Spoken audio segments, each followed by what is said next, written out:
త్వరగా Shri Lakshmi agro forms మరియు ప్రాజెక్టులో ఇన్వెస్ట్ చేయండి. రేపటి కోటీశ్వర్లు అవ్వండి. సంప్రదించవలసిన నెంబర్స్. అందరికీ నమస్కారం.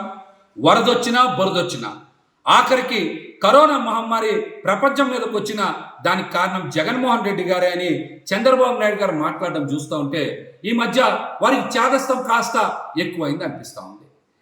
కురుస్తున్న వర్షాలు తెలుసు, అదేవిధంగా కట్టెలు తెచ్చుకున్న కృష్ణానది తెలుసు. అయినా సరే విజయవాడ మునిగే వరకు ఏ వాగులు ఎక్కడున్నాయో మాత్రం చంద్రబాబు నాయుడు గారికి కానీ కూటమి ప్రభుత్వానికి కానీ తెలియదు.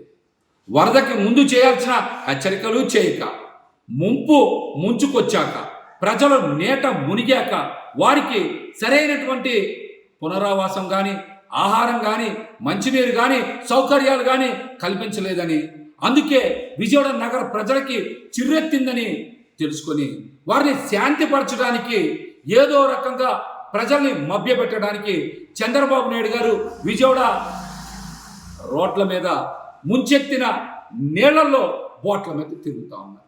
అసలు ఆ బోట్లు రోడ్ల మీదకి రాకుండా ఆపలేకపోయినటువంటి తన చేతకానితనాన్ని కప్పిపుచ్చుకోవడానికి ఈ రోజున బోటు రాజకీయానికి తెరలేపారు.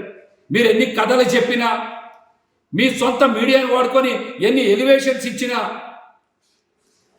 ప్రజలకు సరిగ్గా ఆహారం అందించలేకపోయారు, ప్రజలకు అండగా నిలబడలేకపోయారు.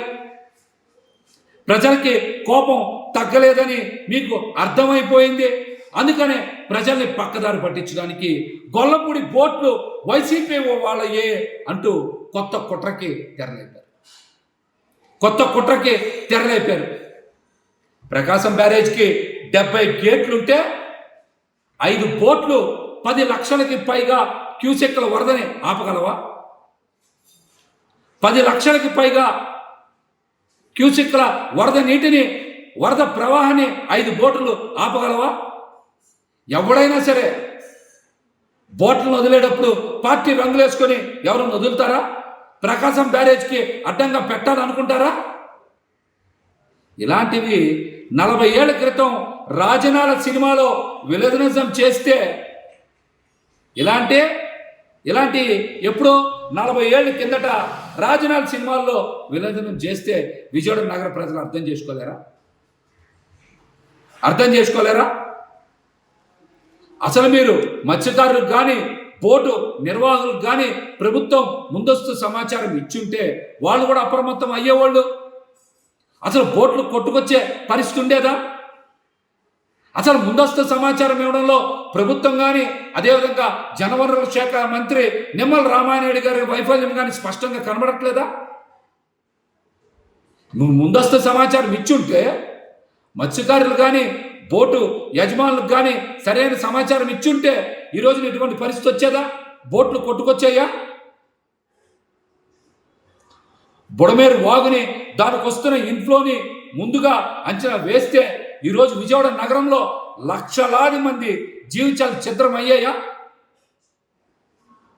చెప్పండి, ఛిద్రమయ్యాయా? గొడుగు పట్టుకొని రామానాయుడు గారు బుడమేరు కట్ట దగ్గర ఈ రోజున రీల్స్ చేసుకునే పరిస్థితి వచ్చేదా? చెప్పండి. బుడమేరు వాగుని, దానికి వస్తున్న ఇంట్లోని ముందే అంచనా వేస్తే ఈరోజు విజయవాడ నగర ప్రజల జీవితాలు చిత్రమయ్యాయా? ఏదో గంటలు పూడుస్తున్నట్టు రామానాయుడు గారే ఏదో జేసీబీలు నడుపుతున్నట్టు, టిప్పర్లు నడుపుతున్నట్టు 3 రోజులు అక్కడే ఉండి గంటలు పూడ్చాడంట ఆయన. ఏం చేశారు? తట్టెత్తారా, పొట్టెత్తారా మీరు? అక్కడ నుంచొని ఏం చేశారు మీరు?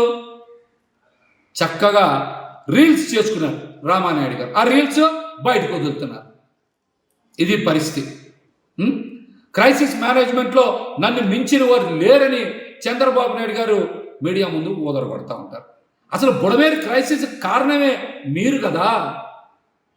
విజయవాడ నగరంలో కొన్ని లక్షల మంది ఈ రోజున ఇలా తీవ్ర అవస్థలు పడటానికి కారణం మీరు కదా. వేల కోట్ల రూపాయలు విజయవాడ నగర ప్రజలు నష్టపోవడం కారణం మీరు కదా. ఎన్నిటినీ పక్కదారి పట్టించాలి, ప్రజల్ని ఏదో రకంగా డైవర్ట్ చేయాలి. వరదలో బురద, ముంపులో మురికి రాజకీయం చేయడానికి తెలుగుదేశం పార్టీ ఎమ్మెల్యేలు, మంత్రులు నానా తాపత్రయం పడుతూ ఉన్నారు. మీరు ఎన్ని అబద్ధ ప్రచారాలు చేసినా విజయవాడ నగర ప్రజల దృష్టిలో చంద్రబాబు నాయుడు గారు కూటమి ప్రభుత్వం ఎప్పుడు ద్రోహులే. ఈ ముప్పు కారణం మీ ముందు చూపు లేకపోవడమే. ఇవన్నీ ప్రజలకు తెలుసు. అయినా సరే ఇంకా ఏదో కుట్రకోణం.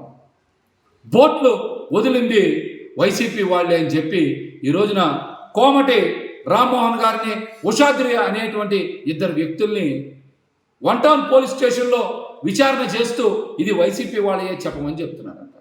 కోమటి రామ్మోహన్ గారు బోట్లు అమ్మేసి ఎప్పుడో 4-5 ఏళ్ళ కిందటే అమ్మేశారు. ఉషాద్రి గారు అనేటువంటి వ్యక్తికి ఏ రాజకీయ పార్టీతో సంబంధం లేదు.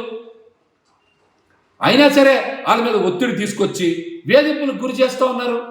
అట్లాంటి వేధింపులకు గురి చేసి ఒత్తిడి చేస్తున్నటువంటి పోలీసు అధికారుల్ని ఖచ్చితంగా కోర్టు ముందు నిలబెడతాం.